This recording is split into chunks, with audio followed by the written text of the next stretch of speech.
Le lion dort, mais le lion n'est pas mort. Le Real Madrid était endormi, mais le Real Madrid est toujours en vie dans cette Liga.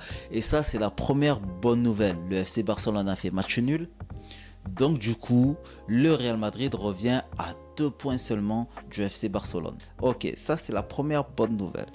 La deuxième bonne nouvelle, les amis, c'est qu'on a gagné 3-0 face à Gérone avec 3 buteurs différents. Et dans ces buteurs, il y a Jude Bellingham, il y a Arda Güler et Kylian Mbappé. Et moi, ce que j'ai aimé dans ce match-là, les amis, et je vais vous le dire carrément et de suite avant même de parler du contexte, d'accord? Ce que j'ai aimé dans ce match-là, c'est l'attitude des joueurs et c'est ça la meilleure nouvelle de la soirée. C'est l'attitude des joueurs, les amis. Parce qu'aujourd'hui, on a vu enfin des cadres, on a vu enfin une équipe se comporter comme un patron. Attention, je n'ai pas dit que le Real Madrid a proposé un jeu extraordinaire. Juste, j'ai vu dans leur comportement qu'ils avaient envie de gérer ce match-là, qu'ils avaient envie d'écraser l'adversaire, qu'ils avaient envie de laisser aucune place à l'adversaire. On a concédé des occasions, ok, ça je peux le voir, mais dans la bataille du milieu de terrain, dans le fait de vouloir récupérer le ballon assez haut comme dans le premier but, dans les duels et dans l'intensité quand même du jeu, bon, on peut dire qu'on a eu une équipe, on a eu des joueurs qui se sont comportés comme des hommes sur le terrain. Et c'est ça que je veux voir. C'est ça que je veux voir. Parce que on peut avoir des difficultés dans le jeu, ça peut arriver, voilà, on peut avoir des difficultés dans le jeu, mais si on met de l'impact au milieu de terrain, si déjà dans nos intentions on a envie de tout arracher, regardez le premier but, 36e minute, Bellingham. Comment on marque ce but-là? Avec la détermination. Oui, ok, il y a Bellingham qui met le pied sur le ballon, il fait une première passe vers l'avant, il y a le bon débordement de Brahim, derrière il centre, il a un peu de réussite parce que le ballon il lui arrive dans les pieds, mais vous avez vu toute la détermination qu'il a mis pour tirer et pour transpercer tous les joueurs qui avaient en face de la cage pour pouvoir marquer ce but-là. Ah ben c'est ça. C'est ça qu'on voulait voir. C'est ça qu'on voulait voir. Et dans le but d'Arda Güler, c'est pareil. Parce que même si Bellingham donne un cadeau, derrière, le but il n'est pas facile à mettre parce que il y a le joueur qui revient, donc il doit résister Arda Güler à la pression du joueur. Et puis derrière, il y a toute la détermination, la concentration et bien sûr le travail qu'il fournit depuis le début de la saison à l'entraînement qu'a payé. Et derrière, voilà, il y a le pied gauche aussi d'Arda Güler qui fait qu'il place bien son ballon. Mais il y avait de la détermination et on l'a vu après son but, comment il a fêté son but. Lorsqu'il a fêté son but, il n'a pas fait comme d'habitude, il n'est pas allé voir le public. Non, il a fait un cri de rage parce qu'il sait que depuis le début de la saison, il n'arrive pas à démontrer toutes ses qualités Arda Güler. Arda Güler, on a vu et on a senti après ce but qu'il avait envie de démontrer toutes ses qualités et qu'il avait envie de s'imposer dans cette équipe-là. Et ça, je vous le dis, je vous le répète, c'est une chose que j'ai toujours aimé chez lui, chez Arda Güler. Maintenant, voilà, il va falloir qu'il travaille. Il va falloir qu'il continue sur cette voie-là.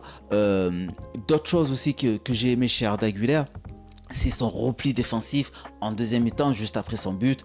Il a fait un repli défensif, il a fait un sprint pour aller colmater la brèche sur le côté droit. Et ça franchement, j'ai vraiment admiré ce genre de déplacement parce que, encore une fois, ça démontre que le joueur est impliqué à 100%. Et c'est pareil pour les autres joueurs.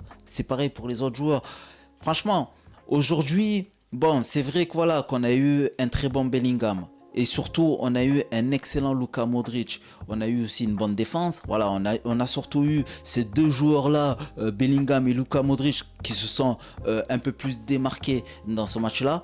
Mais si vous regardez bien dans l'attitude des 11 qui étaient sur le terrain et plus les entrants, on a vu des vrais hommes. Et surtout, on a vu une équipe jouer ensemble. Même si tout n'était pas parfait parce qu'on a quand même concédé des occasions et il a fallu un énorme Thibaut Courtois pour rassurer encore cette défense là, mais voilà, dans la possession de balle, dans l'impact au milieu de terrain, dans les duels, dans le replacement défensif, dans les replis défensifs, on a vu des joueurs concernés et ça franchement j'ai kiffé.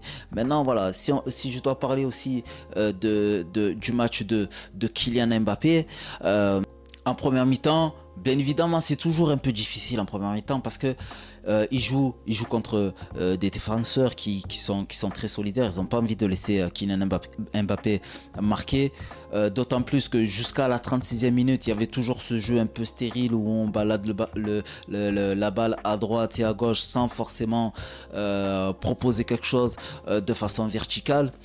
Et puis en deuxième mi-temps, quand il y a eu le remplacement de Modric en meneur de jeu et que Modric a commencé à envoyer des ballons un peu plus en profondeur, que Modric a commencé à aller chercher un peu Mbappé sur ses qualités donc de vitesse, d'accord, eh ben, on a vu un Kylian Mbappé qui a été très très bon. Et vous avez vu les amis, vous avez vu le but qu'il met, franchement il est difficile à mettre. Il est vraiment difficile à mettre. Et il est là le paradoxe.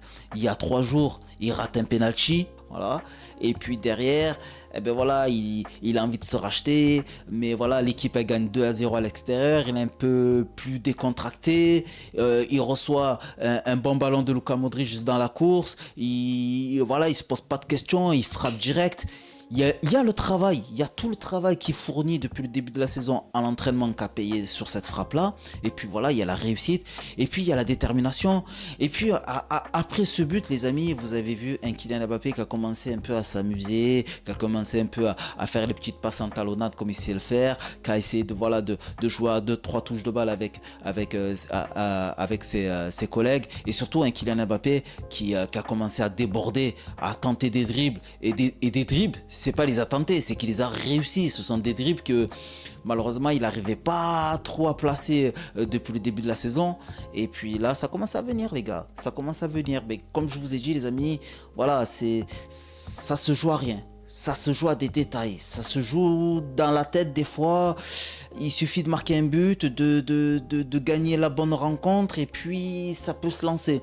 Mais comme je vous ai dit dans le match contre Liverpool, je pense pas voilà, que ce soit un match de Ligue des Champions ou un match contre le Barça qui va faire que Kylian Mbappé va commencer à enchaîner les doublés, commencer à déborder à la Vinicius.